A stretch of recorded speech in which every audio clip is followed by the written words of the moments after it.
I want to make sure that I include everyone's time. Thank you very much for coming tonight. I'm Rusty, I'm the post commander at the Hong Post, and a member of AllPac. And this is Shantae from CCJP. She's also a member of AllPac.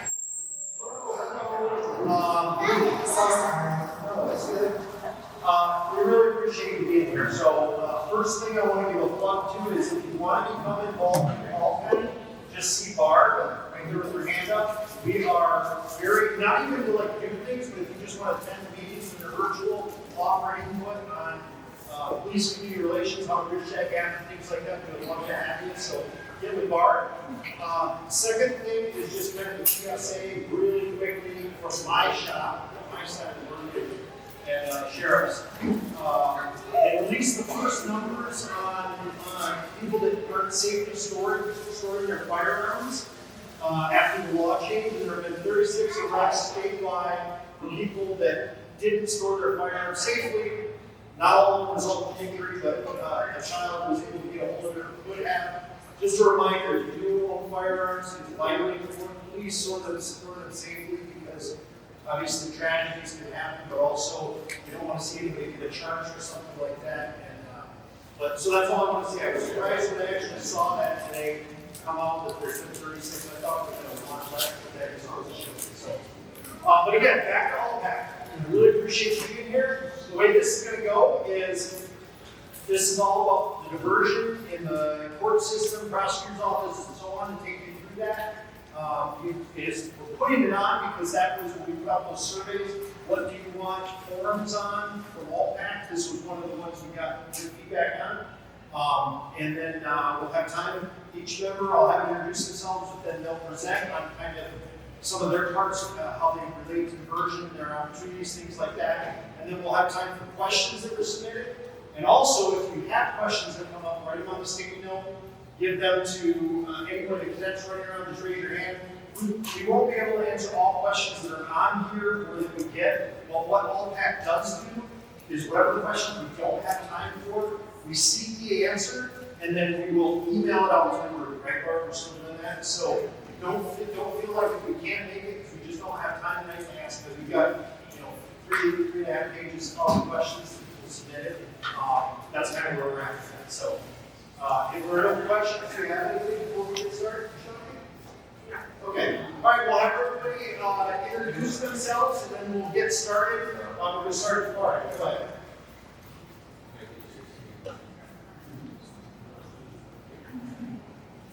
Good evening. My name is Matt Wade. I'm the Executive Director and Public Defender at Kalamazoo Defender. It's nice to be here. I was here a couple weeks ago for another session, so I look forward to having a dialogue tonight. Thank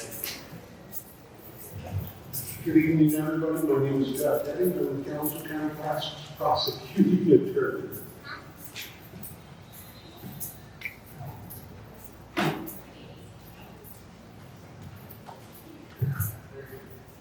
Good evening, everyone. I am Sarah Green, and I am the Problem-Solving Court Administrator for 9th Circuit Court.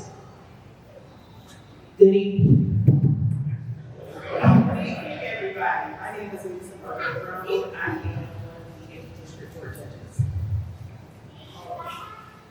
Good evening. I am Namita Sharma. I am a judge assigned to the Family Division of the 9th Circuit Court. We are located on Ball Road. Come say hi sometime.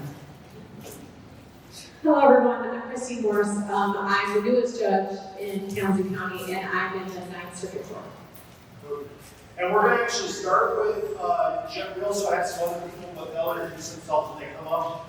We're going to start with Judge Sharma. She has another obligation, but Joe Thomas from her office that oversees that part of the state to answer questions when she has to go. So, and we're up. Thank you. And I just wanted to mention Judge Morse and I both have to go to this other event that we're obligated to, so we'll probably be around the same time.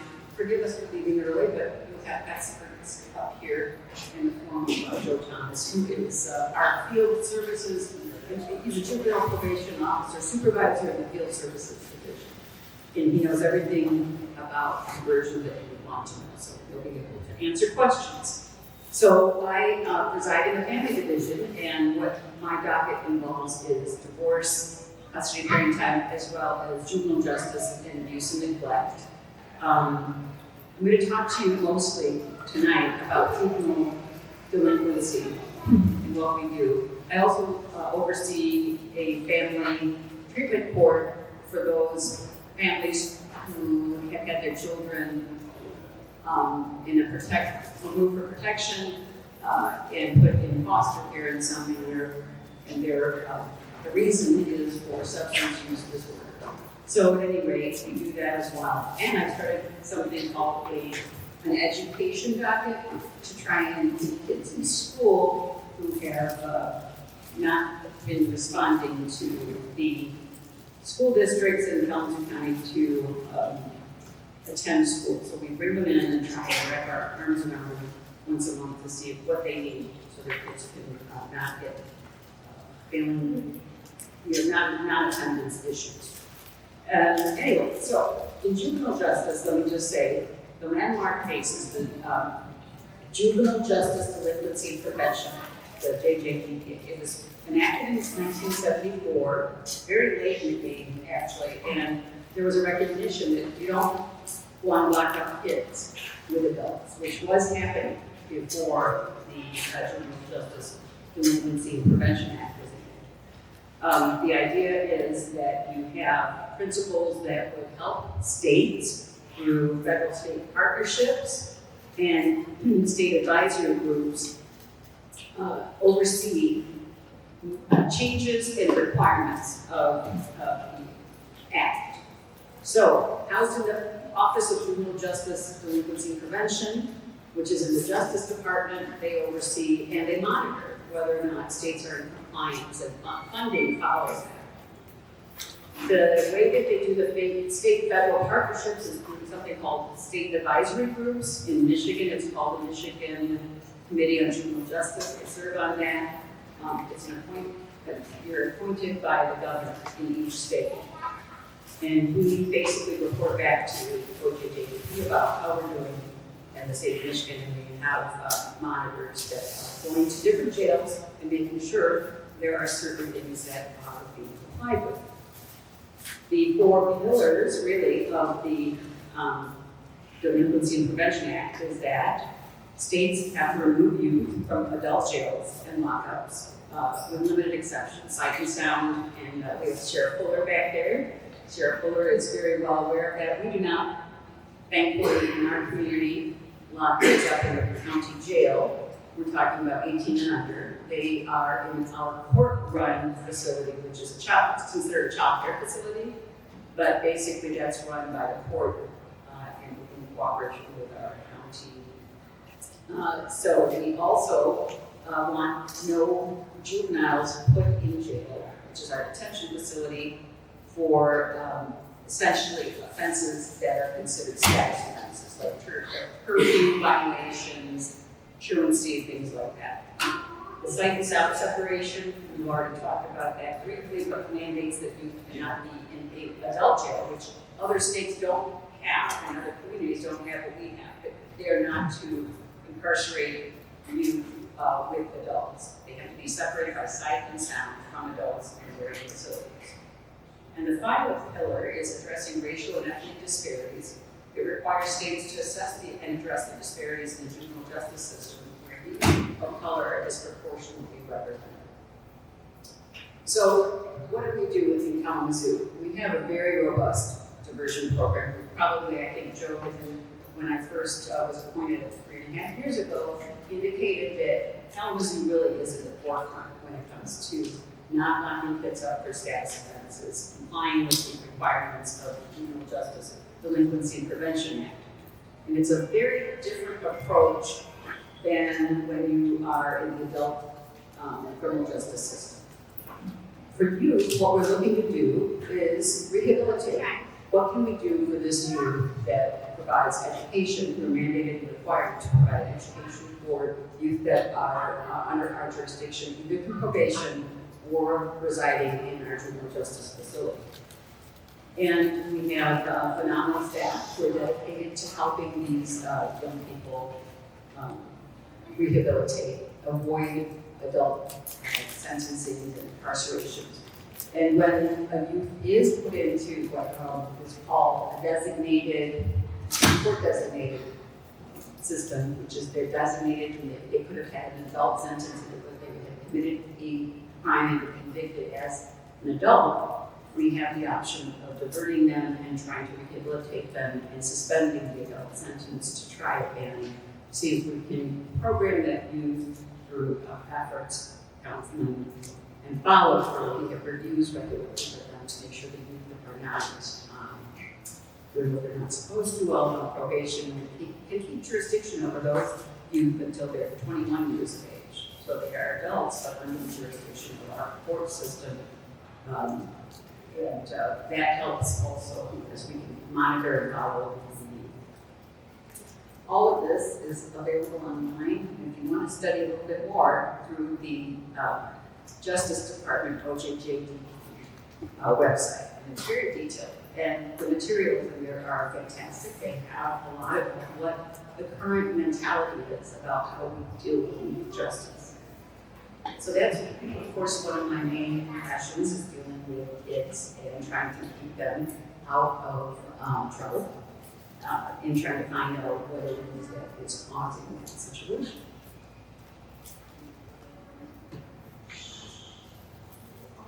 All right, good evening, everyone. Again, I'm Christine Morris. I'm in the Ninth Circuit Court. I'm in the criminal division. So I'm one of 4 judges that handles the felony cases. So we have fantastic opportunities for diversion here in Kalamazoo, who is always at the forefront of progressive policies in the state of Michigan.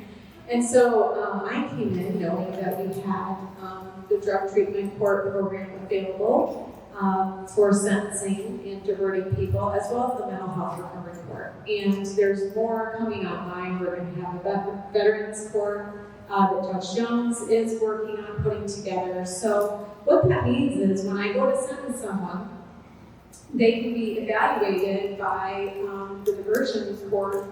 Sarah Green, my colleague here, her team will evaluate to see if someone is appropriate for the drug treatment court or the mental health recovery court.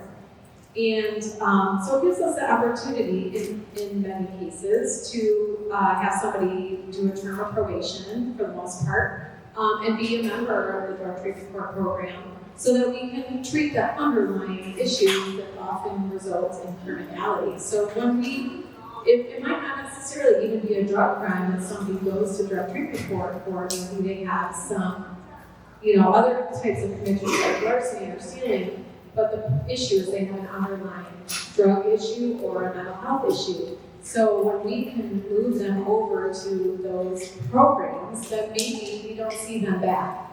And I am super grateful as a judge to have the opportunity to give people that chance. And even people who might have a significant criminal history, if they're approved, we say, I'm giving you this shot. It is a rigorous thing that you're going to have to do to make it all the way through. And I hope that you do, because I don't want to see you back here. So we really give them people opportunity to treat those underlying problems.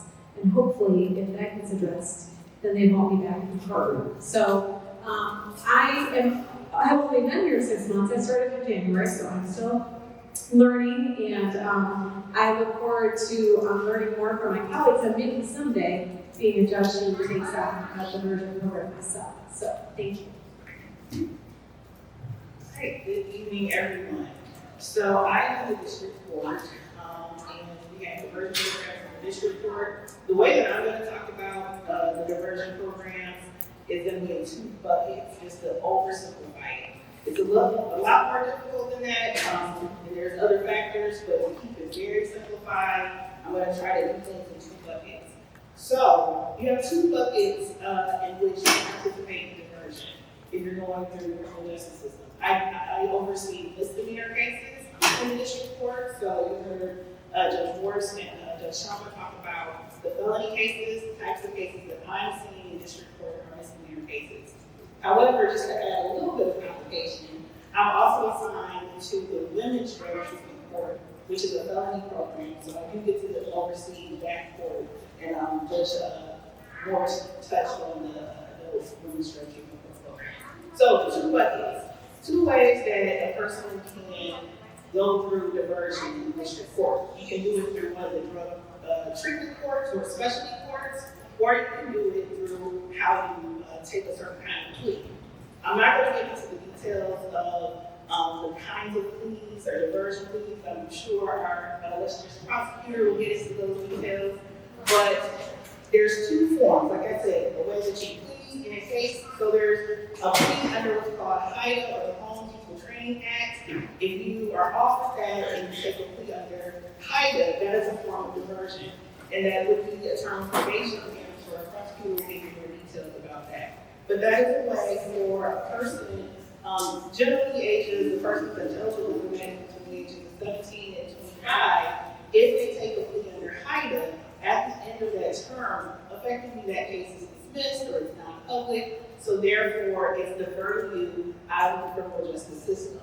There's also another form of plea under Michigan law coded 769.4A. And those are for domestic violence or assaultive cases where when there's a first-time offender, a person can take a plea under the 769.4A, again, a term of probation, and if they complete that term successfully, that crime is considered non-public. That is considered a diversion program. So that's the first bucket. But the second bucket, like I said, is your specialty courts. In the district court, we have a few different types of specialty courts. So we have a mental health recovery court. That court is presided by Judge Hemingway. In that court, persons who are involved in that court, again, they're usually referred to that court. There's eligibility criteria. We have Craig in the back who's our district court, over our district court probation. He makes sure he throws some questions his way to answer. But they go through an assessment to qualify, and the basis for being eligible for that court is because of a mental health condition. And so that court, the purpose of that court is to really wrap around mental health services to help a person who may be going through the criminal justice system but have significant mental health needs. Another program that we have, or specialty court that we have in the district court, is our OWI court. And those are for people who are facing charges of OWI first or second. And so in that case, to make it very simple, they've been charged for OWI. It's a misdemeanor charge, and so they can be referred to this court. And through the OWI court, you will go through a series of treatments as well as some therapy, other mental health services. But the primary focus there is for people who have some form of alcohol addiction, and they are able to go through that court to be able to be converted again out of the criminal justice system. And then the last thing Judge Morris touched on is our veterans court, which is coming online, so that will be starting soon. The basis of that court's eligibility is for those who are veterans. So those are ways that people are able to participate in the criminal justice system in a way for them to hopefully be diverted out of the criminal justice system. Sometimes, depending on how your plea is structured, it may be that that person at the end of the term, that charge is dismissed. Or it may be that that charge is reduced, or that it eventually becomes non-public. So that's some of the more complicated features. But with all of these courts and all of these programs, another big benefit is that person is not incarcerated. So to now switch a little bit over to the women's drug treatment court that I oversee, that is for people who are eligible because of some type of drug addiction or assessed as having some substance abuse disorder. We have a men's and women's drug treatment court. Sarah Green is going to talk more about the details of that. But in that type of program, another kind of diversion program, some people who go through that program, their charges end up being dismissed. All the people who go through that program, if you successfully complete that program, in most cases, you avoid a term of prison.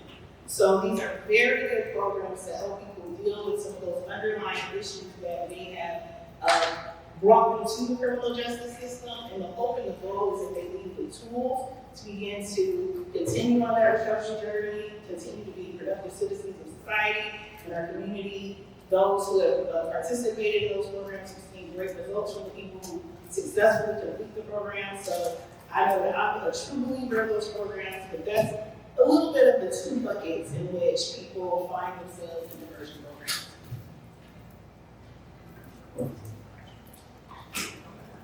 Okay, so I think we're gonna skip Sarah, she's got a really good PowerPoint, so she's gonna go on there and summarize. Sarah actually runs the specialty court programs for Kalamazoo County, so she's a good person to really summarize everything that everybody else is gonna say. Kalamazoo, I think Judge Morse said, we have really robust specialty court programs and diversion opportunities here in Kalamazoo County.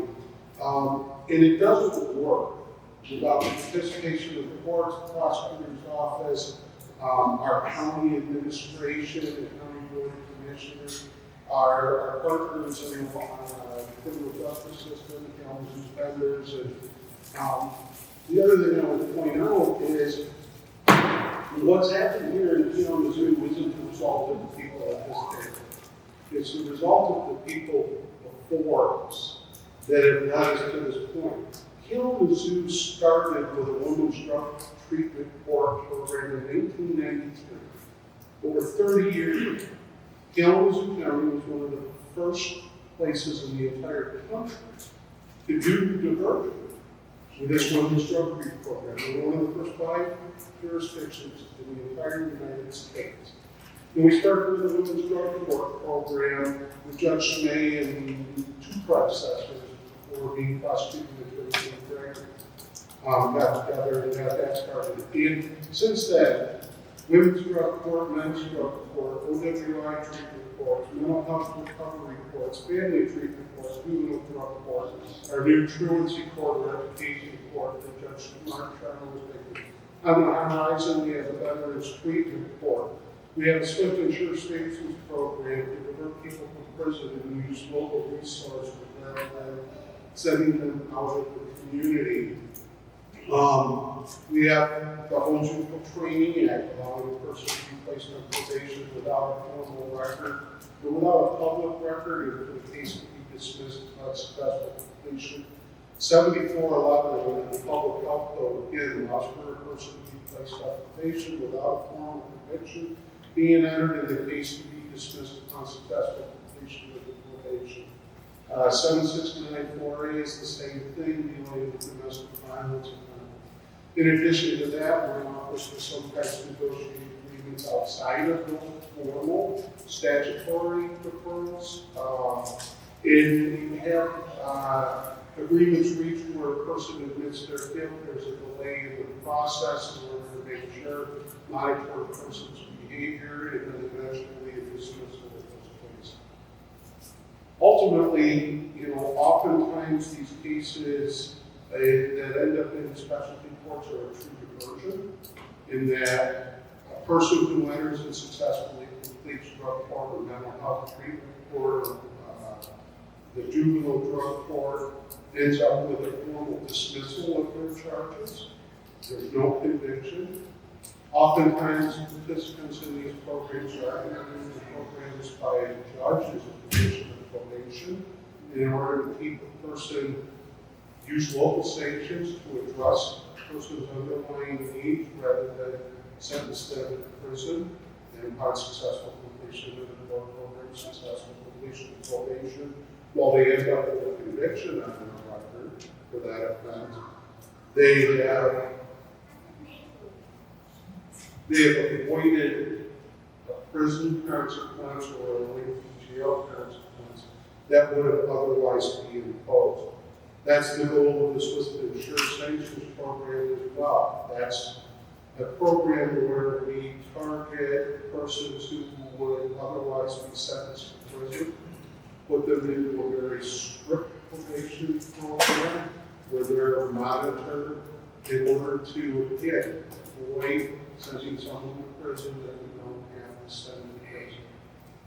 Ultimately, what you see happen here in Kalamazoo is a very, I think, robust was the word that Judge Morse used, robust partnership between the prosecutors, defense attorneys, the courts, and the community to do things that we can in order to address a person's underlying issues and to do it in a way that will avoid a criminal conviction,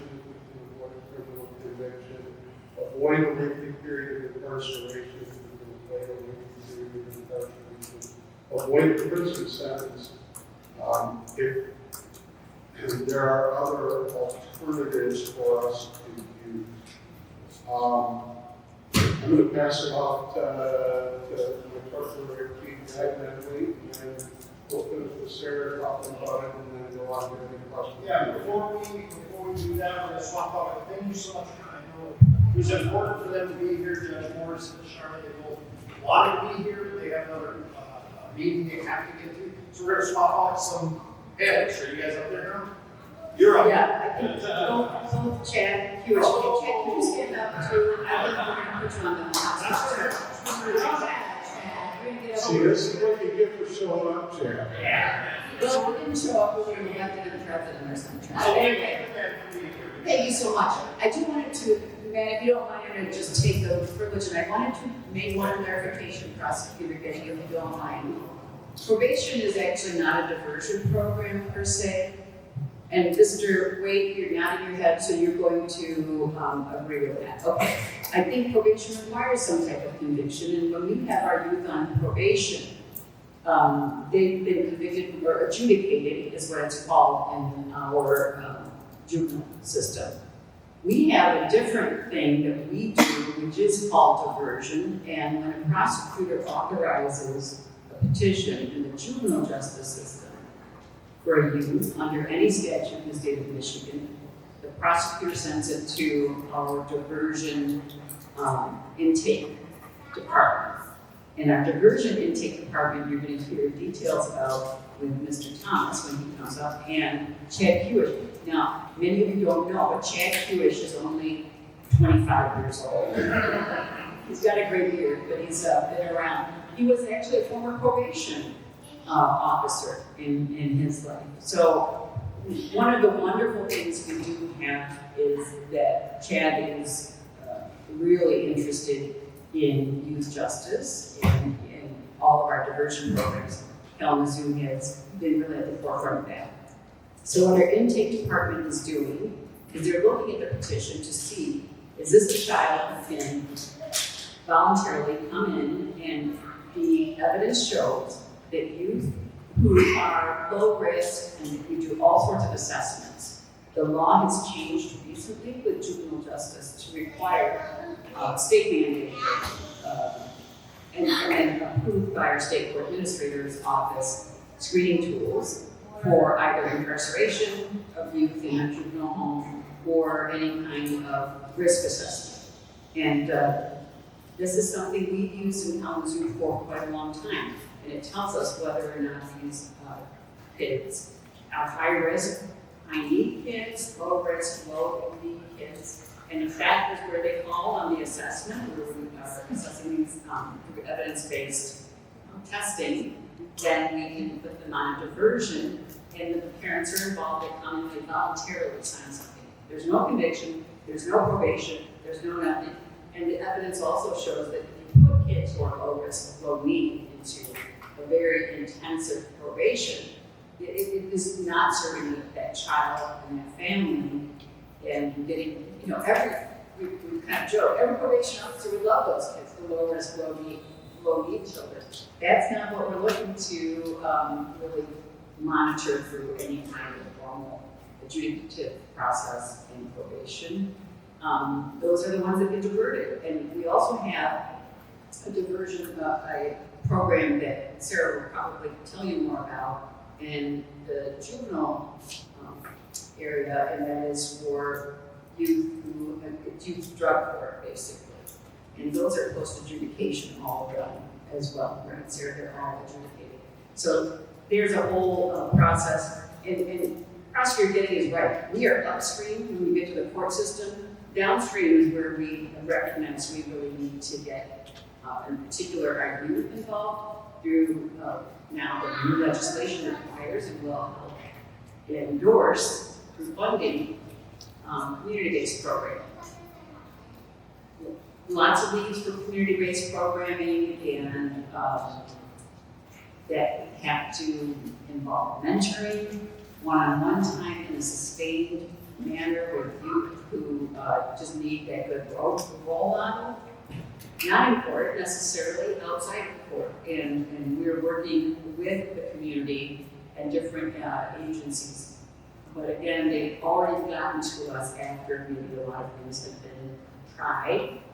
And so when we can get kids diverted and not adjudicated and not into the stream of criminality, so to speak, that's the best thing you can do. And that's what our diversion program has been doing successfully for quite some time. We'll hear about that more. So I apologize, we have to leave early. Did you want to add anything about yours? Okay, and we love our specialty courts, and these are just great forums where we can get everybody together and tell you how you can get the judge a microphone. It's like giving a mouse a cookie. Just come back and All right, we'll swap out and then 2 minutes, go ahead. Thank you very much again for being here. thank you so much for having me.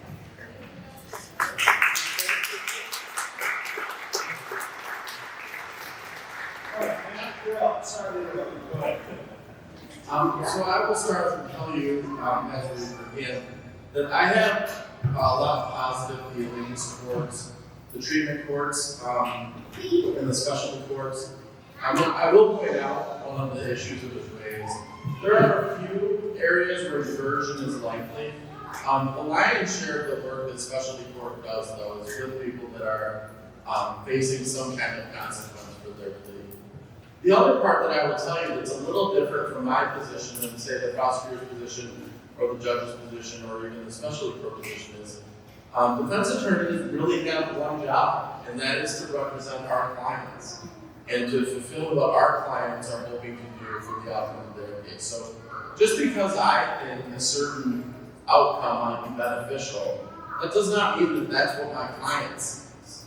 And so one of the things that's often done is that defense attorneys try to educate their clients about all of the different possibilities. The one thing I will tell you that I have always done as a defense attorney is try to get defendants, my clients, to realize that being in control of their own destiny is probably the best place that they can be, because nobody's going to care more about their future than they are. Prosecutor Gidding and I haven't talked much about this, but I think we might be very close. Going in and trusting 6 or 12 people on a jury to determine the fate of your life is a very risky proposition. And sometimes we think they get it right, sometimes he thinks they get it right, but oftentimes we will look at each other and go, how did they get there? And so it's one of those things where specialty courts provide an opportunity for defendants to get assistance if they've been struggling with stuff. We've talked a little bit about drugs and alcohol, mental health, domestic violence court, which is a lot of times learned behavior. And it allows them a space to make changes in their life that they want to do. The one part that I think also needs to be mentioned is many of these courts that you'll hear about tonight are voluntary, meaning that the defendants have a choice about whether or not they're going to engage in them. There's two, at least one that I know of that's here, Swift and Sure. That is not a voluntary program. It's something that is something that a judge will send you into. The part that I remember, because I've been in a lot of these specialty court meetings, is that I think the statistics would bear out that those programs that are voluntary in our county are oftentimes programs that are overwhelmingly, a majority of the defendants in there are white. Swift and Sure, the program that is not voluntary, it is the program that is older. The majority of the participants in that program will be non-violent. And so I think that there is, stuff that we need to think about all of the time about how we're doing with these programs. HIDA, this Home Youthful Training Act, where children up to age 26 and after it's well, I would agree with you. Under the system, between 21 and 26, it requires a prosecutor to agree to give it in the HIDA. Before that, it's the judge that I believe gets to make the decision. But the reality here is that they're looking at the social science that has been coming out about brain formation and the ability for people to control their impulses. And that's really what's behind this idea of HIDA. Drug court, absolutely does have a diversion, and I think that can be a very powerful system. I will tell you, even drug court as a term of probation can be very powerful, and it's very powerful, especially for those people that are getting serious about changing their condition. I can tell you, I've had plenty of clients that hated me at the beginning of my representation of them, and I stick through it with them, and then some of the most gratifying days as a defense attorney is to go to drug court graduation and see how this individual has turned their life around. It's not always a smooth road, as you all know. If you know anybody that has substance abuse history, there's oftentimes lots of bumps. But at the end, to see what they're able to complete and change their life is pretty profound. I think there's one other diversion that didn't get mentioned that I think is interesting in our county. It's only, I think, in district court, but it's for retail fraud. And it is a very powerful thing for people who have retail fraud. The first time there's a program that they can go and do that things. The one thing down the road that people are thinking about, these sound like good programs, and I think they are really good programs. A lot of them have hidden costs that for my clients that we represent, those that are indigent, it sometimes is a hurdle. And I know it seems very little, but the retail fraud diversion, I believe there's a class you have to pay, and it's $50. Well, again, $50 to a lot of people doesn't sound like it sounds like a bargain for getting rid of a crime. But if you don't have $50, that is insurmountable if it was $50,000. And so ways that, and this is the part I love about the Kalamazoo community, they find ways to help. And so if you're out there in the community and you know that there are people that are looking to help those that are down on the luck, less fortunate, finding ways to support organizations that either help with substance abuse assessments or mental health assessments or these diversion classes, that they really do have a profound impact. Many of the clients that I see want to be in a different place in their life. They don't like showing up in court. They don't enjoy the lectures that they get by judges. And so it is one of those things. I'm very glad that we have the robust programming that we do here. But you have to be aware. So you'll hear about OWI or sobriety court, right? This is never going to be a diversion, right? OWI is something that for a long time, especially since the early 80s from that way back point, has been something that is very hard to ever get rid of. Now, under some changes in Michigan law over the last few years, you're allowed to expunge one. But the reality is, OWIs are something that follow people. But the program helps mostly by getting people into treatment and also getting them access to their license again so that they can continue with the everyday functioning of their life. It's one of those things that I think most Americans take for granted, that the car is the main mode of transportation. As people are trying to raise families or live, get to work, it's tough if you're without a vehicle. It's also understanding why we don't want people drinking and driving. I guess at the end of the day, all I will say about that is, if our society was very interested in making sure there was no more OWI deaths, technology exists now that would prohibit any car from starting without somebody blowing into it. But we're not there. And so the reality is, there are people that will get pulled over. There's many, many more drunk drivers that will drive drunk and never get pulled over. And so the reality is this program, and I give them credit, I think the program does a lot of good actually, especially on helping people get back to their life and hopefully doing it in a way that doesn't jeopardize their life or the lives of other people on their roads. I will tell you, the prosecutor's office here is very good to work with on a lot of this. I think we have a good working relationship. We try to tell each of our clients' stories to the best of our ability and to show that they're not just a number, but a human being. And I really appreciate Jeff's assistant prosecutors listening. And their office has an appeal process where if we want to hopefully advocate more, they have a way for us to climb the ladder. That doesn't mean we always get what we want, I'm not saying that. But it is at least a process, I believe, that is beneficial in allowing us to advocate for our clients. And they listen, and doesn't mean we always agree, but they do give us that respect, and I deeply appreciate it.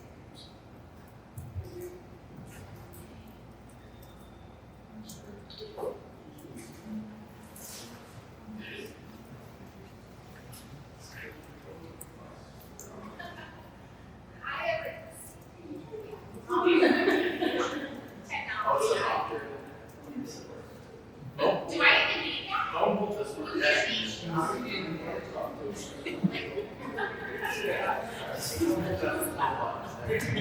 Okay, all right. Technology, we don't get old. Oh gosh, I can't sit down. I'm just gonna walk. Sorry, my speech professor in college probably went like that. They're not here, so that's okay. Okay, so I understand that you're gonna be my little level pusher. Can I just go like this and you're gonna? Thank you. Okay, so I'm Sarah Green, and I am the Problem Solving Court Administrator for Circuit Court here in Kalamazoo. You've heard a lot about our programs already, so some of these slides I will just kind of push right on through. But as you've heard, let me explain what a Problem Solving Court is, first of all. I will tell you that I get a lot of random phone calls from people because they see my title on the website and they think I can solve all sorts of problems. I can't. I do try to connect them the best I can, but I can't solve their problems. What we do try to do is we look at the underlying issue of why somebody came into the court system, and we try and fix that problem so that they're not coming back to the court systems again. And then, I think we'll go to the next slide, thank you. We have a huge team that supports our participants. Our participants go through treatment throughout their entire time in the program. They have self-help meetings that they're required to attend, such as Narcotics Anonymous, Alcoholics Anonymous, Smart Recovery, Celebrate Recovery, whatever they're interested in. They have random drug testing that is frequent, and they have regular contact with the judge, typically every other week. They're in front of the judge. And so that is for most of our problem-solving courts. Thank you. Let me give a little history lesson. Prosecutor Getting kind of started this out for me, so thank you. 1989 was the first drug treatment court that ever existed, and that was in Florida. And our wonderful Judge Schmay, who I love dearly, heard about that, and in 1992 he started our first drug treatment court here in Kalamazoo. As Prosecutor Getting said, it was the Women's Drug Treatment Court. It was the first treatment court in Michigan, and it was the first gender, women's-only court in the nation. From there, we learned that, hey, this is kind of working. We need to expand this a little bit more. Let's let the men join. So we started the men's drug treatment court. To this day, we keep those populations separate. We then started a juvenile drug treatment court in 1999, a family treatment court in 2009, which is not a criminal court. Our family treatment court, as Judge Shauna talked about a little bit, she is the presiding judge of family treatment court. We have parents who've had their children removed from their care because of substances, and we work as a team to reunify these families so that they are not separated ever again. And then we have what Prosecutor Getty talked about a little bit, was our future sanctions program that started in 2013. You will see that in italics we have a juvenile mental health court in 2016. We no longer have that, and we also had a veterans treatment court in 2017 that we started. We no longer have that, but thanks to district court, they are bringing that back. So we're very excited about that opportunity. Oh, one thing, hold on. At the bottom, you will see how many different courts are in Michigan. There's over 200 problem-solving courts in Michigan. These courts are here because they work. Are they perfect? No, but they work, and we're always trying to get better. So, thank you. I'm going to just discuss the 5 problem-solving courts that I already just mentioned quickly. Say, the criminal division, we have I'm going to talk about the criminal division and the family division. So our criminal division has the men's drug treatment court, the women's drug treatment court, and our social insurance sanctions program. So 3 different ways kind of that people can come into our criminal drug treatment court program. So our men's drug treatment court and our women's drug treatment court. They can come in as what we call a true diversion. They come in, and if they successfully complete the program, or I should say when they successfully complete the program, their felony is dismissed. They don't have it on their record anymore. They're not on probation. They only have a case manager through the program, and drug treatment court is what is supervising them. We then have another way to come in is through being sentenced in. The judge says you're going to do drug treatment court, and you're going to be on probation, and to be off probation, you have to successfully complete drug treatment court. And they have a probation officer and a case manager, and then the third way to come in, which we don't see a lot of anymore, but is on a probation or parole violation. So somebody's already on probation or parole, and they're struggling a little bit.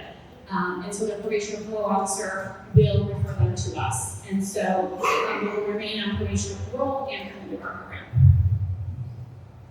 So I'm not going to go over all of the requirements of the program. I kind of discussed a little bit about, the treatment and the drug testing. They meet with their case manager, they meet with their probation officer. They have when they come and see the judge. They have random drug testing. I will say with our drug treatment courts and with all of our treatment courts is that we are not just looking at the substance use disorder. We are treating the entire person. So we want them to go have a health physical, because when you're in active addiction, you typically are ignoring your health. And you're not going to the doctor. So we want you to go to the doctor and have a physical done and find out if there's anything that we need to pay some more attention to. We want you to go and see a dentist, because again, when you're in active addiction, you're probably not going to the dentist. A lot of people a lot of people tend to lose track of their belongings when they're in active addiction, and so we ask them to go get their vital records. So their birth certificate, their social security card, things like that, so then they can go get a job and be employable. We start out very slow with our programs. We want them to start seeing successes right away and start to feel better and empowered about themselves. And then we start building on that. And so the first initial parts of the program is just trying to get them clean and sober and trying to build a foundation. And then we start adding things to them like education and employment, and let's work on some trauma that we know that you've had. And then once they get to the end of the program, we want them to have created what we call an individualized recovery plan, which is their recovery and what it will look like once they graduate from the program. You'll see at the bottom corner there it says MORP. That is something that one of our drug treatment court judge, long-time serving drug treatment court judge, Judge Croft Point, which is normal, ordinary, I'm struggling tonight, normal, ordinary, responsible person. And so our graduates of our men's drug treatment court still get a t-shirt that says MORP and has it spelled out on the back. And they really enjoy those shirts. So that's a little bit about what's required in the program. It's a very intense program. I think we kind of talked about that earlier. There are lots of ups and downs, but there's a lot of team that surrounds them and supports them through this. Legal benefits to joining. If they're diversion, they have their felony dismissed. But as was mentioned earlier, most of our people are avoiding prison or long-term jail. So most of them are very excited initially to get into the program. And then that excitement kind of wears away after a little while. But then they come back to being very excited and for changing their life around. And then also for our OWI third, so people who've been convicted of a third or more times of drunk driving, they have the ability to get a restricted driver's license with the interlock device, which is that little device that goes in the car. And you can't start the car unless you have negative numbers. Thank you. There's lots of other benefits besides the legal benefits of joining the program. We talked about all the team, we've got a case manager, a therapist, and life skills coordinator, recovery coaches, judges, probation officers, even our administrative assistants. We have an alumni program that offers continued support, intense treatment throughout the entire program. So there's a lot of benefits to joining the program. I'm just going to say, any questions about the criminal courts right now? I don't see any. Okay, so I'm going to go into subject sure. There is one. Oh, I'm sorry. Yeah. Hi. Hi. Can everybody hear me? Hey. So a couple questions are here.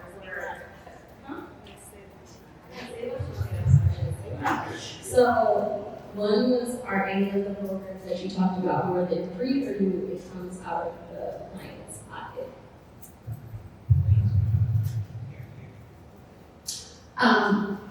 So there is a fee in our criminal drug treatment courts, a $300 program fee that we set them up on a payment plan later on in the program so that they can kind of make small payments on that. We pay for their we pay for a portion of their drug testing costs, we pay for all of their treatment costs. And so $300, it is a lot, but again, we kind of break it down into a payment plan, so it's $10 a month. What's that? Is probation? Probation is separate. Probation is not something that they have to get off in order to graduate, though. Yeah. Yeah. No, I didn't. So I was asking earlier, for those individuals who successfully complete the program, say it's 5 or 10 years later, and they are filling out an application for employment, do they have to declare or check on that box whether or not they've been, because technically they've not been convicted of anything, correct? Do they have to check on that box that they've been convicted of a felony? So if they were the diversion participants, and their felony was dismissed when they graduate, they were not convicted. Good question. Why they're going through the program? While they're in the program, their felony is not visible. Because they have been convicted No. is how it's phrased on the Correct. job application. They have not So been convicted. technically, they've not been convicted of anything. Correct. So they do not have to check that box. Correct. Some people will say, some applications have gotten more creative now, and they will say, have you pled guilty? Then they would have to say yes to that, because they have to plead guilty to be in our program. And some say have you been arrested, so. Yes. But then if you are going through the program, then I guess that's another gray area. But if you successfully have completed it, then it's though it has not existed, correct? Correct, as long as they were in this diversion. If they were in this probation, that's a different mix. Okay, any other questions on the treatment court? Okay, so let's go on to Soap Sure. Thank you. Soap Sure is an intense probation supervision program. It is not a treatment program. We encourage treatment, we assess for the need for treatment. If treatment is needed, we fund that for them, and we ask them to do that, but it is not a treatment program. So as Prosecutor Gagnon talked about, it is a very strict program. We respond quickly to any violations that happen, and they go in front of the judge within 72 hours if they have violated the program.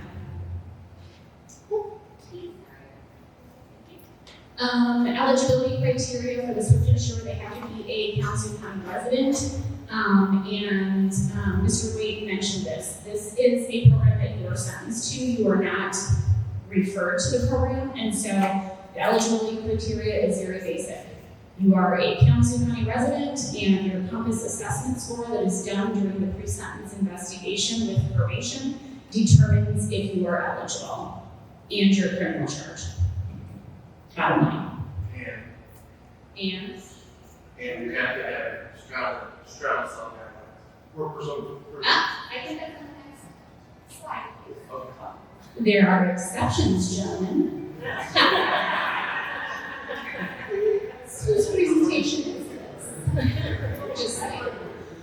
So we do target, straddle, sell. And so what that means is, well, John, what would you like to explain? A person who is likely going to be sentenced to prison if they are not a participant in the SWIFT insurance sanctions program. I would say that they have guidelines that, say, you want me to scream? I would say that, guidelines in Michigan are not mandatory anymore, they're, advisory, but they would have guidelines that say they can either do local time or prison time, and so that's what straddle sells, so it's straddling local and prison time. Thank you. So we target straddle cells, but we do accept people that their guidelines are prison. We have an exception for that. We also have an exception if they have already been in a drug treatment court before. We have an exception if they are currently on parole, because typically we don't accept that. And we also have an exception if somebody had been in the SWIFT program before, wasn't successful, and now we're going to try it a second time. Program requirements, I'm just gonna, random drug testing, frequent meetings with the PO and case manager. We want them to get employment, we want them to follow all terms of probation, and if treatment is warranted, then we want them to attend that. Okay, I'm gonna switch over to family division. So family division, we have a juvenile drug treatment court and we have our family treatment court. Our juvenile drug treatment court are for youth that have a substance use, have experimented, have abused substances between the ages of 13 and 17 and a half. They have a risk and needs assessment that is completed, and if it indicates that there's a substance abuse issue, then that kind of flags the probation officer that this might be somebody that would be appropriate for our juvenile drug treatment court. We do not allow violent offenders in our juvenile drug court, in our family treatment court, in our men's or women's drug treatment court. The violent offender statute is very, what would you say, Matt?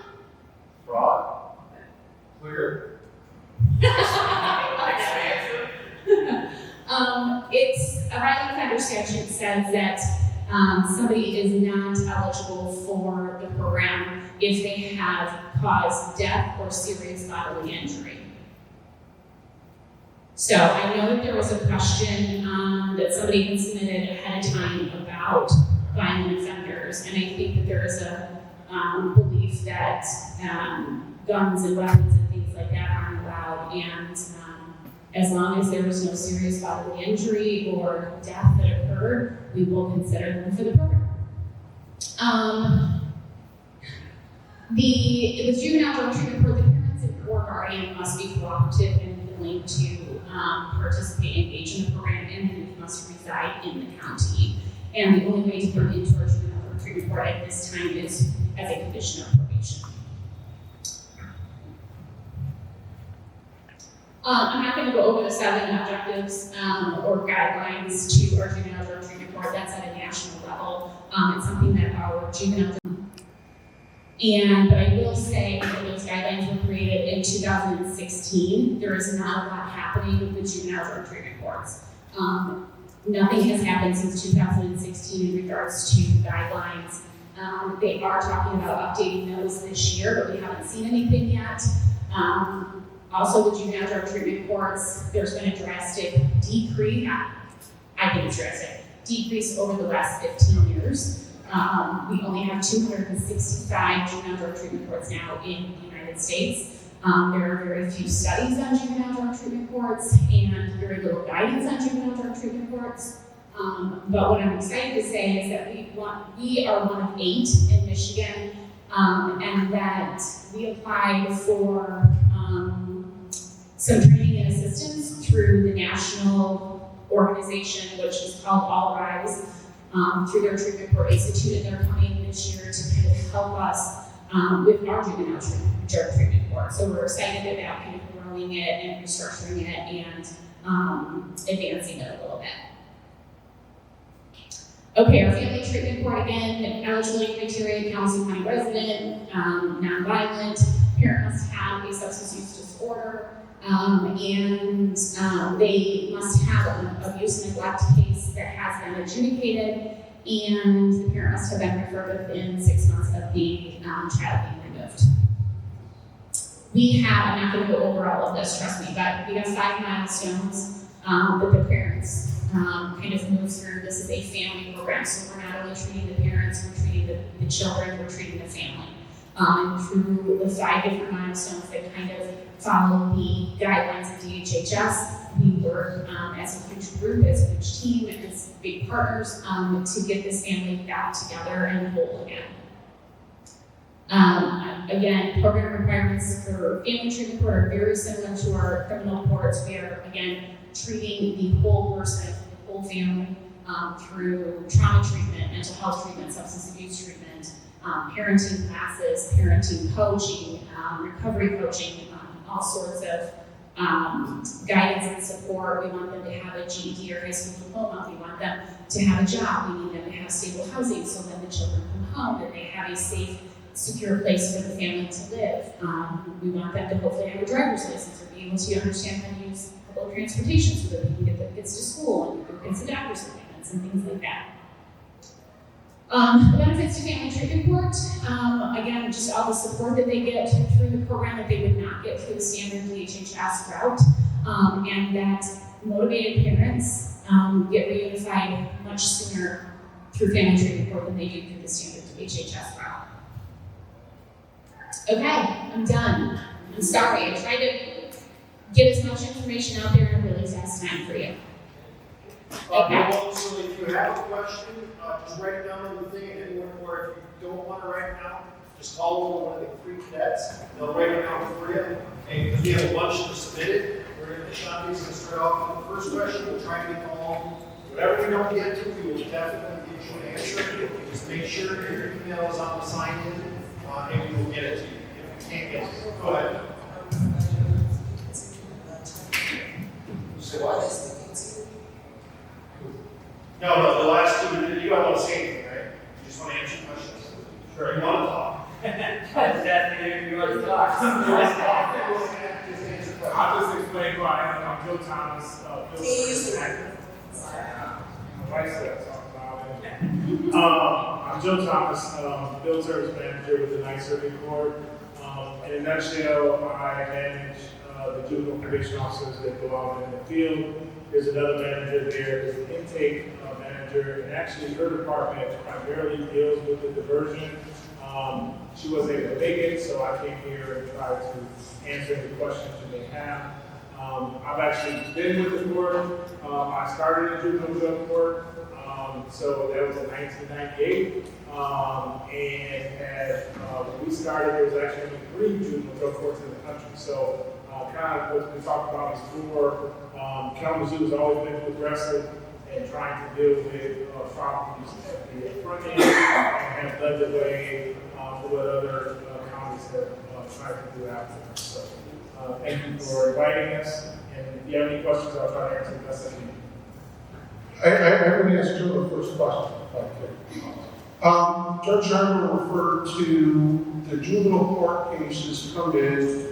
Cases are reviewed by my office, the prosecutor's office, to determine whether or not there's sufficient evidence for a petition to be authorized.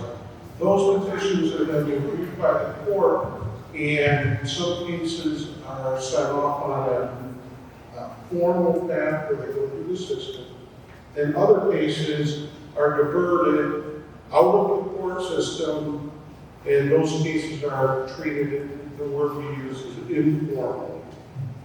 Can you give us an idea of how many or what percentage of cases get kicked into that informal process versus go formal here in Kalamazoo County? Because I think it's important for people to know what's happening, especially with these cases. Kalamazoo is, I want to make sure I frame this right. We're one of the highest, we have the highest number of cases that we divert out of those counties in the state of Michigan. So when I look at the numbers today, the data that I have is from 2023. We diverted of the cases that we can divert, because there are certain cases we can't divert. But the cases that we can divert, we were at 78%. So 78% of the cases that came through, we were able to divert them in a non-formal, informal way, connecting them either with community resources or getting them involved with whatever is available out there, community partners and so forth, to be able to hopefully get those youth to be able to make better decisions and process information better so they won't come back to the court system. But thanks for the question. Thank you. Okay, so our first question actually comes from someone here. It says, does KSU have a domestic violence court? If not, why? Is the domestic violence court on the horizon? You go first. This could be for anyone. Kalamazoo does not have a full domestic violence court. We do use the statutory diversion process regularly. The judges, my office, the defender's office, I think we'd all agree that MCL 769.4, alternative is something that the first offender domestic violence cases, we see people placed on probation, and then upon successful completion of the probation period, those cases are dismissed, and there's no public comment like that. But there is no domestic violence court. I know there was discussions several years ago about potential meeting with the domestic violence court, but that didn't ultimately lead us in.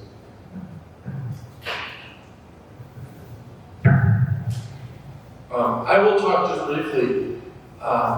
Before I came to Kalamazoo, I actually was a prosecutor in Calhoun County, and I was a domestic violence prosecutor. And it's very interesting because I think that so many people, especially people that are here that are interested in this, know that this is a real issue. It's some of the most dangerous calls that law enforcement ever go on. But the reality is the criminal justice system in our country is an adversarial one. It is one where the people of the state of Michigan charge citizens with crimes. The real difficulty with domestic violence prosecutions are cooperating witnesses. And the reality is that oftentimes the defendant and the complaining witness know way more about their situation than the prosecutor does, than the defense attorney does, than anybody else does. And it gets into this really interesting position where I talked earlier about a defense attorney's role is to represent their client and give their client the best advice they can. And so it sets up a really interesting dynamic. I'm not saying that domestic violence treatment court wouldn't be beneficial. I think that it really could be powerful. The problem is once there are charges that are filed, it just changes the dynamic. So I think it's something that is interesting in theory. How it works out in practice, though, I think is really difficult. It's not to say that there aren't people that take the diversion program. I can tell you when I was a prosecutor and I handled these type of cases, they were some of the toughest cases I ever had. I would talk to the complaining witness before dismissing it. In Calhoun, where I was, they met with somebody from Safe Place, which was the domestic violence shelter, and I asked them to come up with a safety plan, stuff like that. Because the reality is that, I don't know the stats, I haven't been with the back family recently, but when I was prosecuting, it was on average a victim of domestic violence files charges 7-8 times before they leave. And so the reality is that this is something that is really tough in a system where the people of the state of Michigan are going after an individual to then think of a holistic process. My 2 cents. And because we have a lot of questions, we're just going to try to keep our answers to about 2 minutes.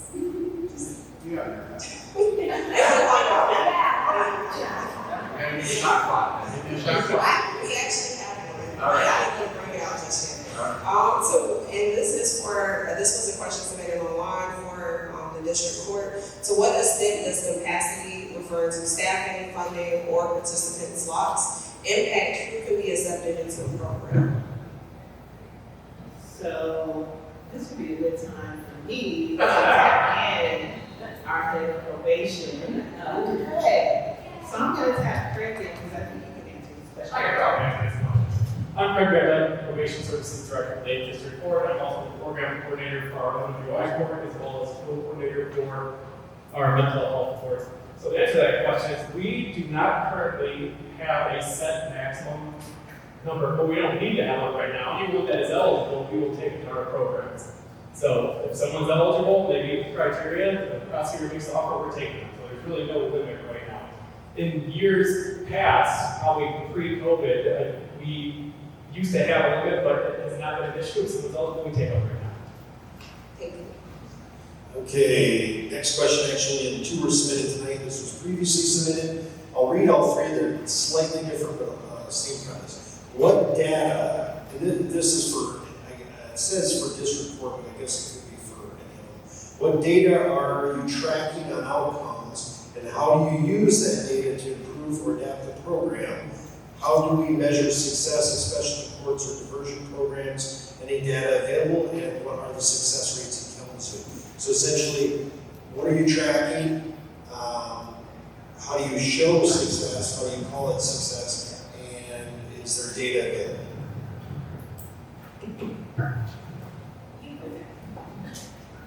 I'll go first. So I can speak specifically to the district court programs. One tool we use is recidivism rates. I had it on my phone. My phone is not cooperating right now. So specific to specialty court programs, when you're comparing to the comparative population, the individuals who complete a specialty court program, their recidivism rate drops by 3 times, I believe is the number. So you can correct me if I'm wrong on that. But it is, the recidivism rate is much better. So that is to say that those who go through a specialty court program are much less likely to recidivate. That's one of the major tools we're looking at that kind of justifies the state all the grant funds and everything. So that's the number that the state puts out for us. That just came out. 2024's number came out maybe like 3 or 4 months ago, and it was all very positive for not only the district court programs, but the circuit court programs as well. And I won't make you cite the statistics, but if people want to find them, where can they find those statistics? Let me look at my phone. The state court administrative office will have it on the website. I can actually pull it here real quick. Okay, so what we'll do for those purposes, I'll get with you after. If you send them to me, Barb will put them out through all that. Follow up, I guess, maybe to you, because this is on recidivism. What is the recidivism for drug treatment court versus regular crimes? Is it higher, lower, things like that? So when you're talking about those who go in the program and complete drug treatment court, Sarah Zechtel was speaking to the OWI court and mental health court. Those that go through and complete the program, like I said, it drops out. I can tell you the OWI court's percent was about 4%, I believe, that successfully completed it. Ended up recidivating, whereas the comparative population was about 12 to 15%, somewhere in that ballpark. I'm ballparking the numbers, so that's about it for the OWI court.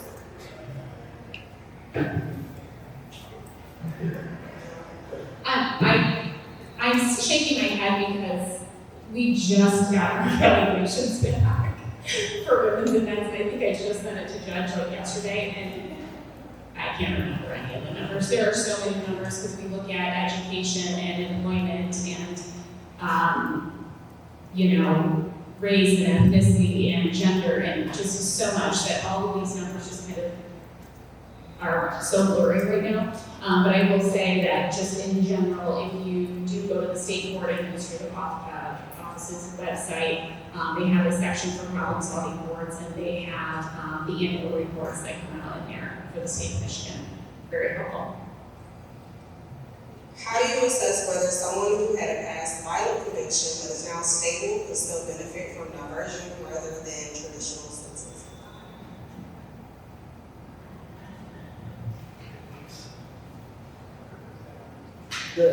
I'll just tap in and say, so a lot of these programs that you heard about today, people have to go through assessments. And so first off, there are going to be assessments. What I would say more anecdotally, and staff can give more specifics, is that that we try to get whoever can qualify for the program into the program. In the drug treatment court programs, I know that we have a lot of take people, and so our goal is to try to get those people who meet the qualifications to get into the program. So even if that person may have had a past of violent behavior, if they are eligible based on the assessments and based on whatever the crime is they're up for now, if they're eligible and they can come into the program, we try to take them. Even if the case is difficult, we try to take the person. Good, a really short one. How long do the diversion programs take? Well, again, the district court programs are not true diversion programs. Mental health court is most of our cases are actually delayed sentence where they plead to the felony, they successfully plead to reduce to a misdemeanor. But for mental health court, it's a year program. Sometimes if people have some bumps along the road, it'll be a little bit longer. Our OWI court program is typically a minimum of about 13 months, but it averages out to be about 14 to 15 months. Our drug treatment court, criminal courts are 18 months minimum. On average, it's usually about 22 to 24 months for somebody to graduate from the program. Our family treatment court is a minimum of 12 months, and that usually is about 15 months on average for somebody to graduate. How are we handling youth whose parents or guardians are not active participants in their life to make them eligible for treatment in the youth courts?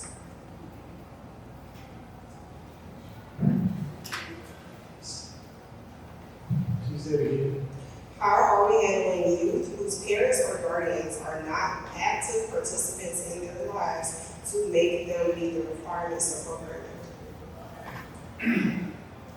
Well, if they're involved, if the youth is involved in the juvenile system, and if there's no court order forbidding the parent or termination or anything like that, we try to treat all the parents, guardians, anybody that has an influence on that youth. If it's a situation where they're not engaging in treatment, it is very difficult because what you can do and what you should do, those are distinct. So, I mean, in the juvenile arena, which is a little bit different, we're really about building rapport, relationships, and maintaining that. If it does come to a case where there is definitely a need, where a parent is struggling with substance abuse and they are unwilling, and I've been involved with juvenile drug court going back to '99, I've seen judges actually order parents into treatment themselves, even though their child is on probation. That's not something that happens often, but we also try to educate the parents or guardians, whoever's their support system, to understand that when they're involved in the system, when that youth is involved, it is the entire family, and we try to be able to hopefully get the entire family on board in regards to the treatment needs of those youth. I hope I answered that question correctly when I answered it. Yes, I think it was in the realm of will the youth be penalized if they do not have, because it is a requirement for them to have a parent or a guardian. No, I can answer that, sure. This one is specifically for the prosecutor's office, but I also see it on some of the others in case it fits. What informal or internal criteria does your office use to decide whether to offer someone a diversion opportunity early in the process? Do they meet the eligibility criteria? Period. If someone meets the eligibility criteria, then they're eligible to go into drug court or one of the other court systems. We don't exclude people that are otherwise eligible. The follow-up was, who makes the approval of the offer of a diversion program to a defendant? The assistant prosecuting attorneys and the assistant defenders that are working on the case are the ones who make referrals to the programs based on, in my office, based on the person's eligibility. As Chief Defender Wade has said, their conversations are different. It's not Matt may very well think that the best thing that his client could do would be to enter and successfully complete drug work. But if the client doesn't want to do that, they can choose to plead guilty to an offense, be placed on probation, get a jail sentence, face some other consequence, rather than participating in drug work. There was a question here about mental-related cases, and how they're being handled now. If you want to ask my opinion, I think every person that's charged with possession of methamphetamine that is otherwise eligible should be referred to drug court. That would be a great outcome, because the reality is, as you've heard by in the statistics, people that successfully complete drug court are much less likely to come back into contact with the criminal system. But the reality is not every person who's charged with possession of methamphetamine wants to go into drug court. And if they don't want to go into it, they can be convicted of an offense that they may otherwise have completed, or they can choose to face the consequence of jail time or probation rather than participating in drug work.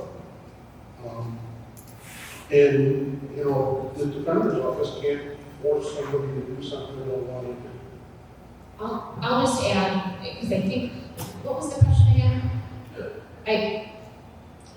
It's okay, I'll just add that with the drug treatment court diversion, true diversions, the prosecutor's office, how we view it is they are the gatekeepers to that, because they are the ones issuing the nollie at the end of their participation. And so they have a list of charges that they will say, yes, this charge is okay to be diverted.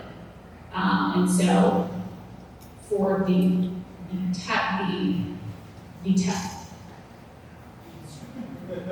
you know, this is like my bedtime. But they are the ones that are the gatekeepers for our diversion track of drug treatment. And on that, I wanted to make sure to get all part of that question. How do you make sure it's consistent? If there are several people that can make that determination, this person wants to know, how do you make sure that it's fair and consistent? Make the determination about eligibility. Oh, that's easy, because it's very clear cut. The eligibility criteria are very clear cut. We know what charges the prosecutor's office allow for diversion. If we've got questions, we call them. We know what the violent offender statute is, and we follow that, and it's very clear.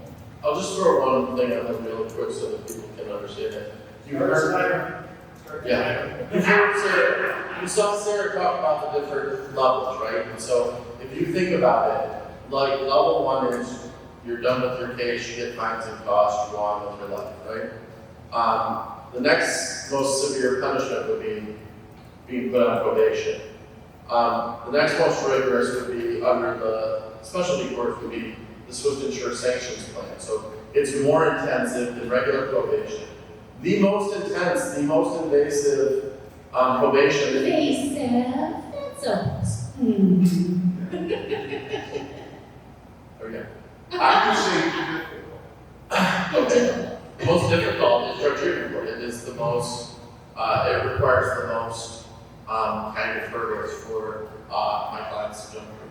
And so, although it sounds very good, and in a lot of ways for the right clients, it is a huge benefit. There's real hurdles, and part of it you saw up here, I know I'm on a quick shot clock. But keeping a job, you have to understand these people are already on the borderline of, they have a felony conviction. They're having to tell their employer, hey, by the way, I'm on drug treatment court, and I need to miss a lot of work because stuff goes on during the week. It's just difficult. It really is. So. And there's a follow-up question earlier today. How would you change the structure of current programs to make them more responsive to root causes of behavior, especially trauma, housing instability, jobs, or community disconnection? And this was for the defender's office. Oh, it's for me? Alright, shot clock. I guess the only thing that I wish, and I know this is not the reality, but I wish that the a lot of the services that they're providing were provided at times that were outside of the business day. I think that if you want people to have employment and do that type of stuff, be there. It is really difficult for the clients to do stuff multiple times during a week, keep a job. A lot of them don't have good transportation. A lot of them have a lot of hurdles. So finding a way, and it's as simple as all of you are very aware that a lot of our clients at Kalamazoo Defender are around the city of Kalamazoo. Drug testing happens out on Union Street by the jail. That's a difficulty. I wish there was drug testing in the courthouse. I wish that there were avenues that localized the services they need to downtown Kalamazoo and not, I know Union Street and the jail is not that far from here, but it is very far from here if you're going to defend living down. Okay.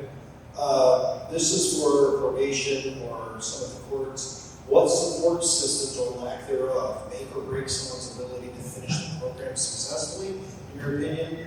And similarly, question related, do you feel the program requirements are realistic based on those limitations?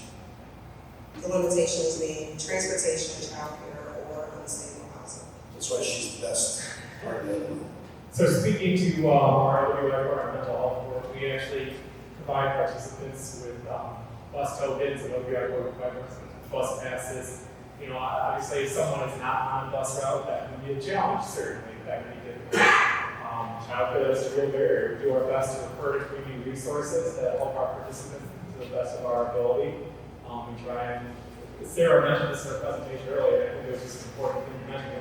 Someone's in OWI court, we're not just treating an alcohol use disorder. Whatever their needs are, we are going to assess, we're going to meet what those needs are. So if we're trying to hook someone up with job training, we're going to do that. If we're trying to hook someone with schooling, we're going to do that. So our conversations are, we're trying to address the whole person. That's our goal of our program.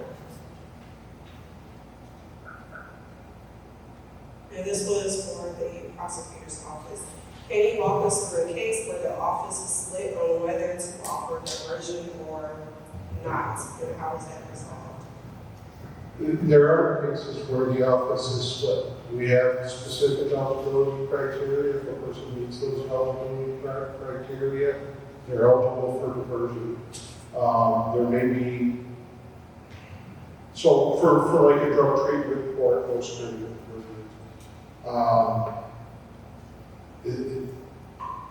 Again, one of the previous questions was, you know, how do you maintain consistency? And that's how you maintain consistency. Simple one, and if you don't know the answer, this will be another one we can forward out. Barb, approximately how many people are served by each diversion court in a typical year? If you don't, because I know you guys just got it from the past, but yeah, we can certainly send out these things naturally. In a year, okay, I'm going to answer this kind of differently. At any given time, our men's drug treatment court can have 100 men in it. Our women's drug treatment court can have 50 women at one given time. Our substance insure has a capacity for 40. Our family treatment court has a capacity for 20 parents. And our juvenile drug treatment court has a capacity for 20 as well. Now, that's at one time. So I can give you the numbers for how many are served in a year. I'll write that down so I can get that to you. Yes, we have 77, that number I have. We have 77 men currently in our program, 30 women, 10 juveniles, 10 family treatment court, and I believe 10 or 11 in Swift and Shore. And for the OWI part, we have ballpark 32 active participants right now. I want to say we had just over 60 participants with an open case last year, but I'll double check that. I get those numbers too. From that ballpark, we have about 25 current active participants. This question goes back to you, report, it was something that we touched on earlier. It just said if the child is willing to participate in the program, but the parent is the problem, what do you offer the child?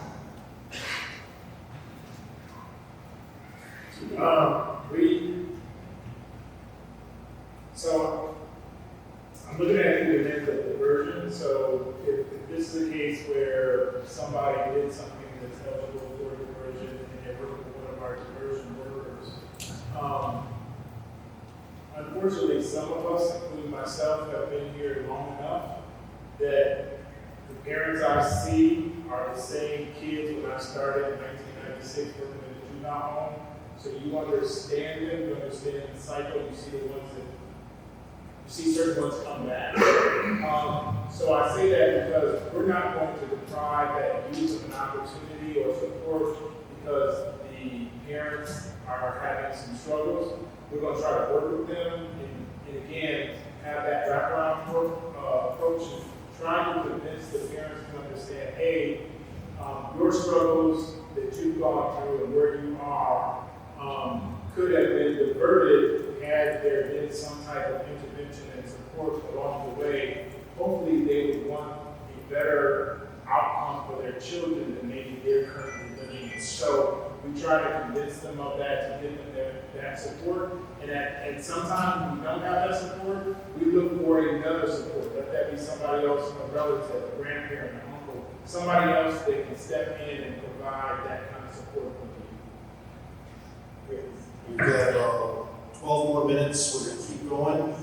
These are similar questions specifically for everyone first. I'm sorry, then specifically for Prosecutor Getty. Are there diversion tracks? Essentially, there are a lot of other diversion that goes on at other places, what the submitted one says. Are there other types of diversion that you're interested in? This person wrote on the veterans, but I did hear that's coming back. And then specifically it says, are there diversion programs at the prosecutor level prior to charging that you're looking at? So, Veterans Treatment Court is on the horizon. It's coming back. I think that's just maybe other potential diversion tracks.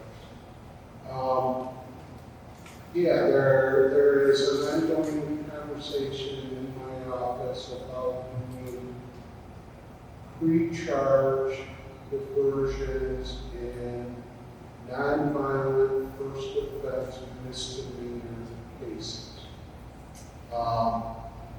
The difficulties in doing those kinds of programs are first identifying what cases, then you have to screen in order to ensure that there was sufficient evidence to justify charging someone. But then you also have to be able to refer them to a program or either an existing program or create a program for them to successfully complete. All of that comes with cost. As Matt has said, for some people, $50 may as well be $500, may as well be $5,000.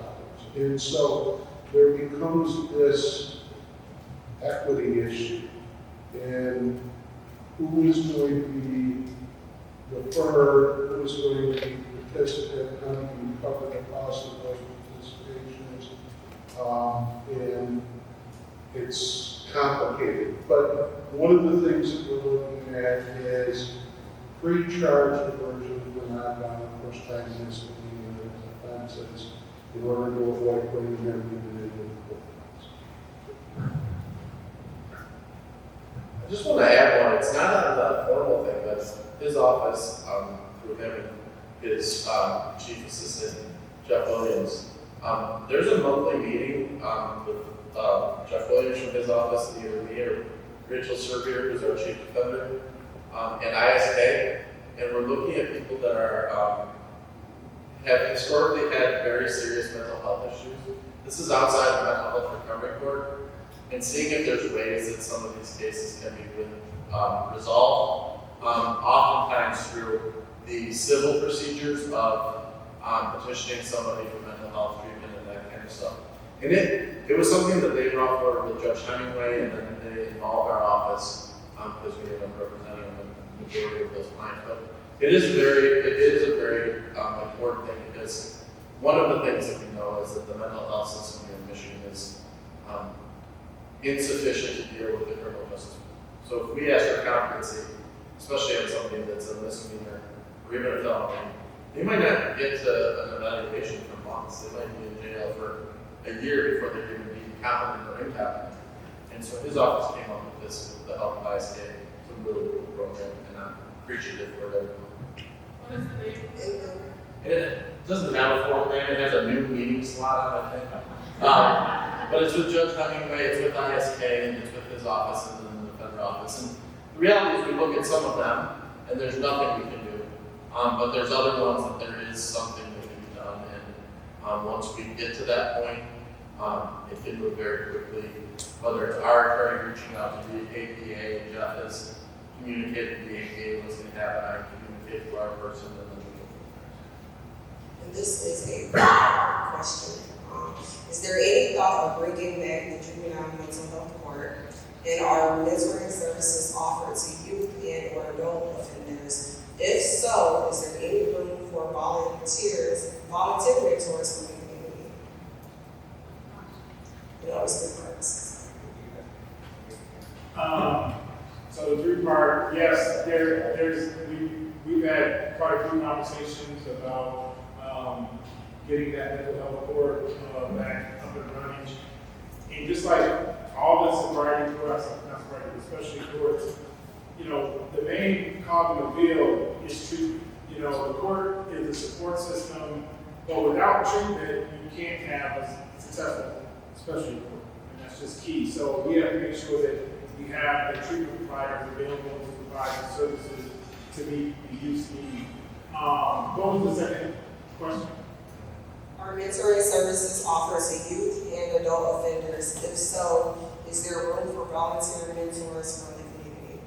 So I'll answer real quick, yes. We do have mentoring services, not directly where the court is overseeing it, but we are in connection with community agencies that provide that direct mentoring services. And there's always opportunities, there's a vetting system for anybody that wants to work with youth, because we do want to protect them. But also we want to make sure that everyone has the same agenda, and also that the youth are going to be safe. So we have worked with other agencies and individuals who want to provide different services, especially within the juvenile home or even out in the community. And I would say with our adult programs, they're the same community. We do have mentors in the community. They're not court staff or paid by the courts or anything like that, but they do work with our participants, and we are in the process of trying to start a mentorship program within our treatment courts, so people who have graduated from the program will come back and mentor our current participants. Another one was submitted. Do you call it diversion? I'm assuming from the prosecutor. Do you call it diversion if you decide not to press charges? No. It's discretionary, or it didn't meet criteria. Yeah, ultimately, we're going to review, and I'm going to make up a number here. We're going to review 8,000 requests submitted by local law enforcement agencies this year or last year, because the numbers are always essentially the same, to determine whether or not a case should be authorized. We're going to authorize 65, 68% of the charges that are presented to us. The other 35% of the charges are going to be denied. That's not a diversion, that's us saying somebody shouldn't be charged with a crime for multiple different reasons. Do you see, I'm assuming for anyone, do you see a connection between the lack of decent affordable housing and compliance? Do I see? Yeah. The reality is, if you all think of like the hierarchy of needs, if you are not securely in a place, everything in life becomes a danger.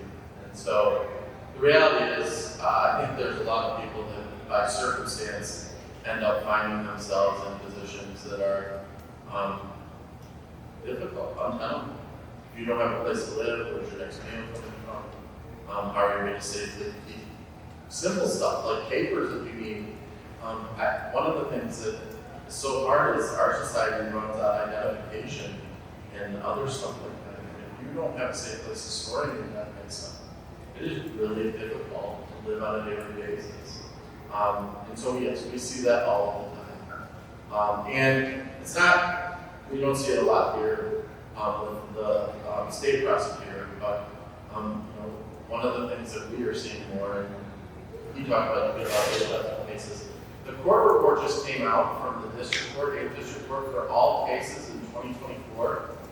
And between felonies and misdemeanors that were authorized, there were 10,202 cases in 2024. It's a staggering number. The year before it was 8,400. And a lot of this is that there's, the ordinances of sleeping on the pavement or plugging your phone into an outlet that are criminalized now. And that is, in our mind, criminalizing poverty. And so housing is a huge part of that. How do we know the programs mentioned are equitable? Is there data available to the public? Are these programs making a difference in Black and brown communities that are over-policed?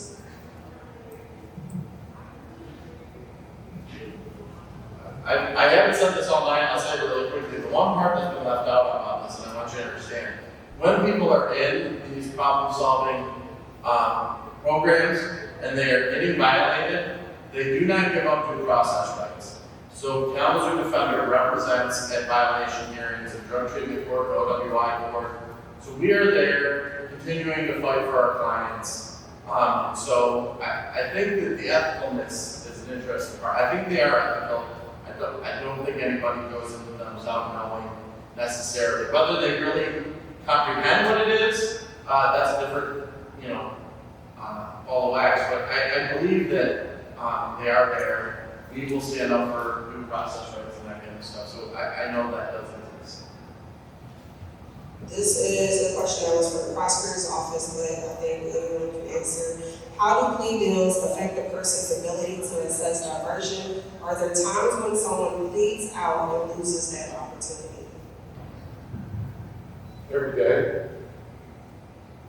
Every day somebody that is eligible to be a participant in drug court or mental health court makes a decision to plead guilty and accept a different consequence rather than going through a problem-solving court. Judge can't force someone to be a participant in a diversionary program if they don't want to. They would rather be convicted of possession of cocaine and serve 2 days in jail and get a sentence of credit for time served and go into drug court. That's what they do. And that happens every day, every week. Are there any particulars? I want to just add, just to take it a step further, if a person is true diversion and they volunteer to basically come into the program, a true diversion participant also, we can't force them to stay in the program. So that person can opt out, even if the benefits of the program will effectively mean that person's conviction is going to go away. If the person decides that, for whatever reason, they want to quit the program, they can stop. So that's an individual's decision. Judge, while you have it, you're the only judge left, so it's community. Well, and maybe prosecutor. How do you balance community protection with the rehabilitation of these programs, especially when there's public or political pressure? So for me, I guess the easy way that I do that is I have to do my job.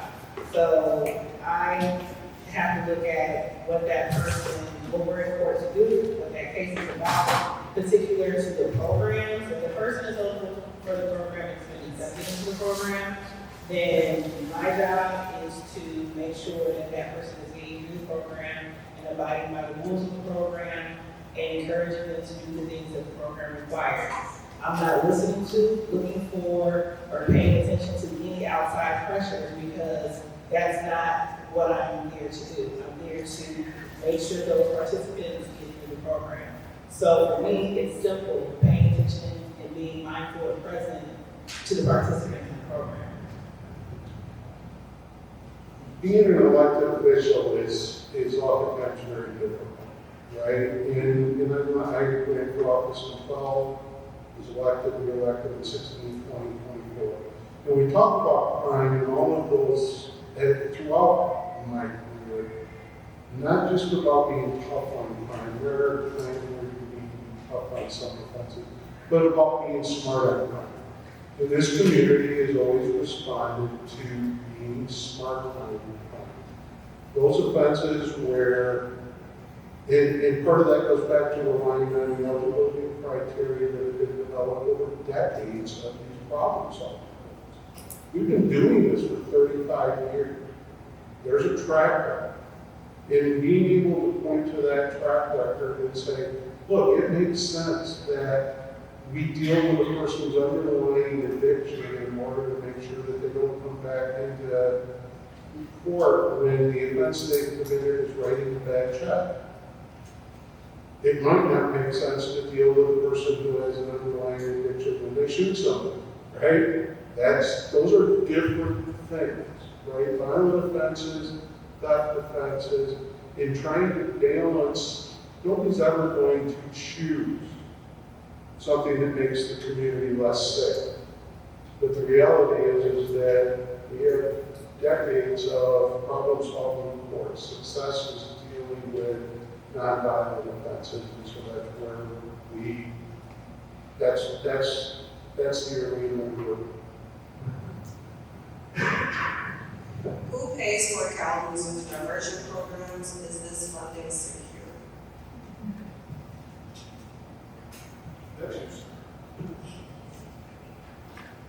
Grants, federal, state, and local grants.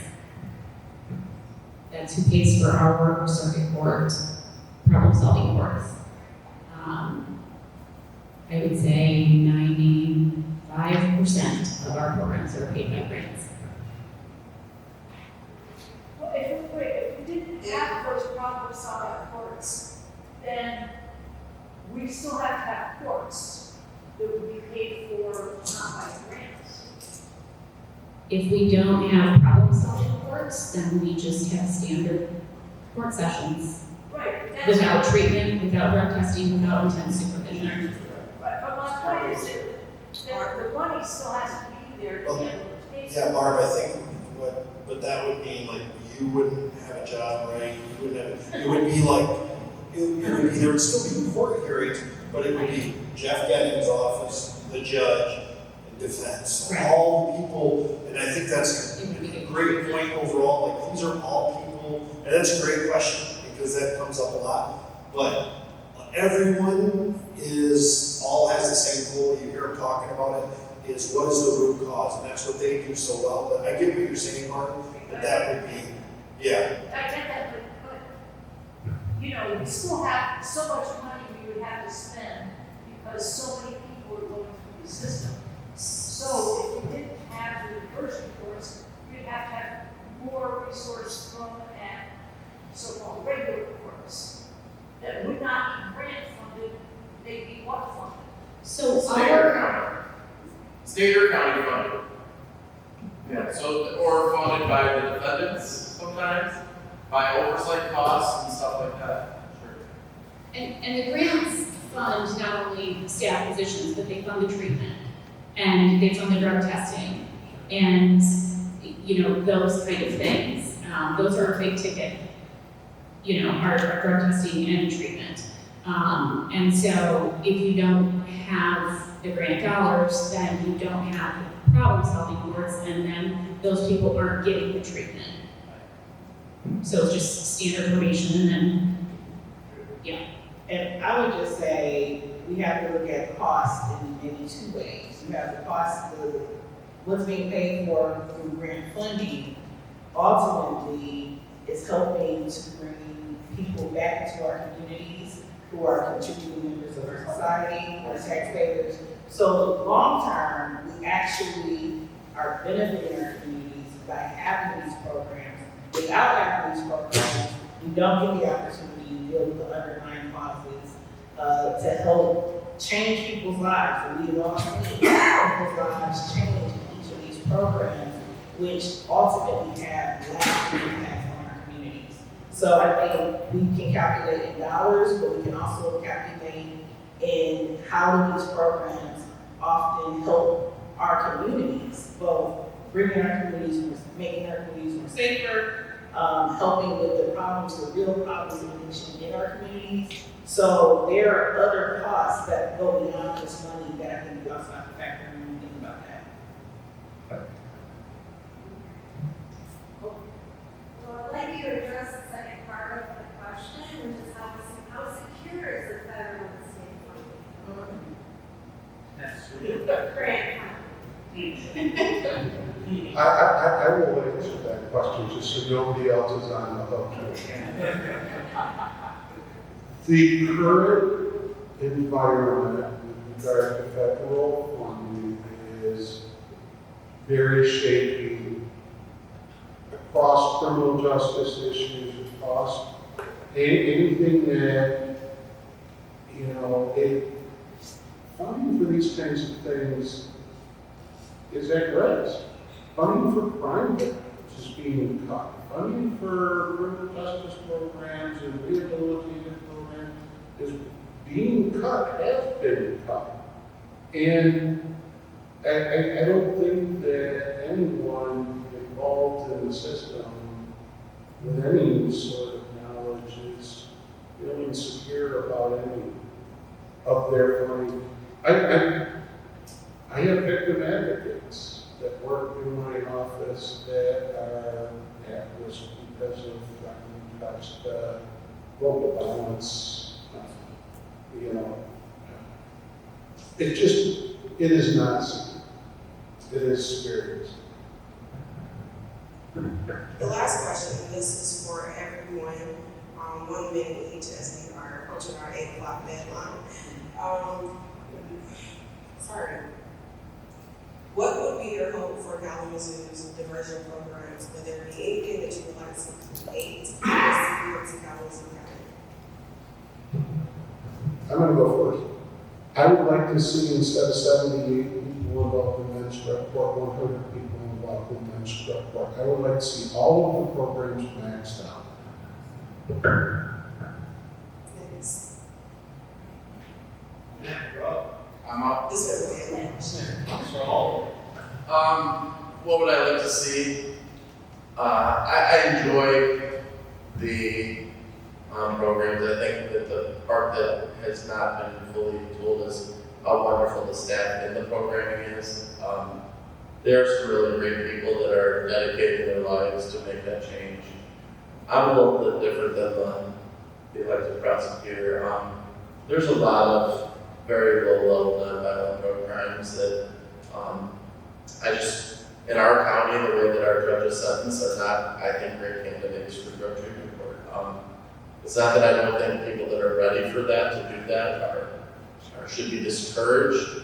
But you guys, I hope everybody appreciates that the criminal justice system is not a touchy-feely happy place. I would much rather see programming that help people do rehab outside of the hammer approach. I still feel like our diversion programs and our specialty courts utilize jail as punishment too often. So I would love to see that change.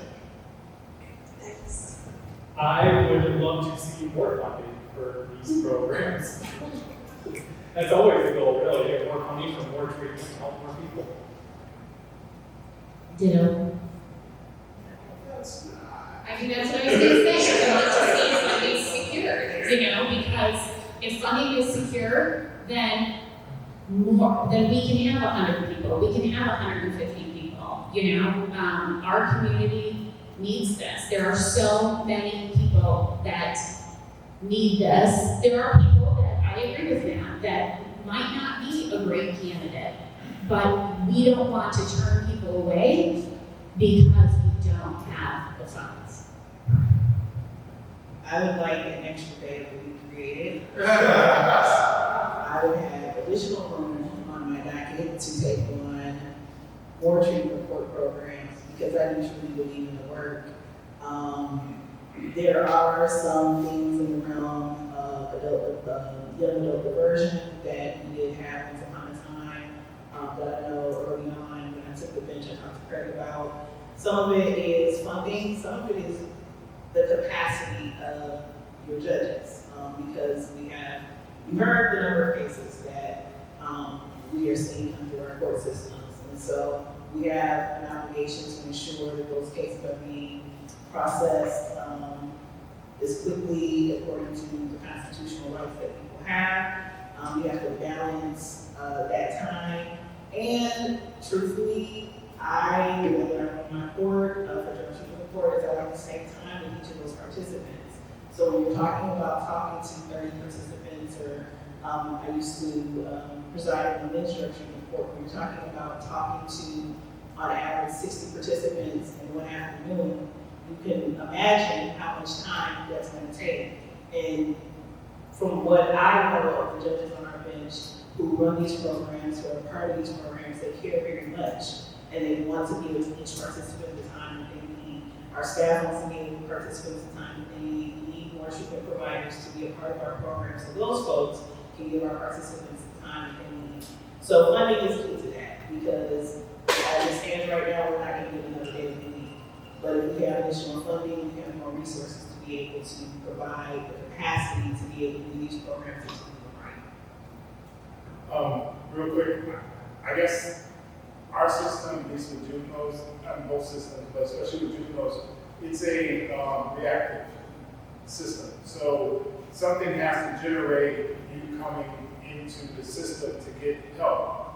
I would want to see more of a proactive approach from the community, where almost there's a stop that prevents coming to us, because once you come to us, now things are, we're there to help, we're there to provide the support.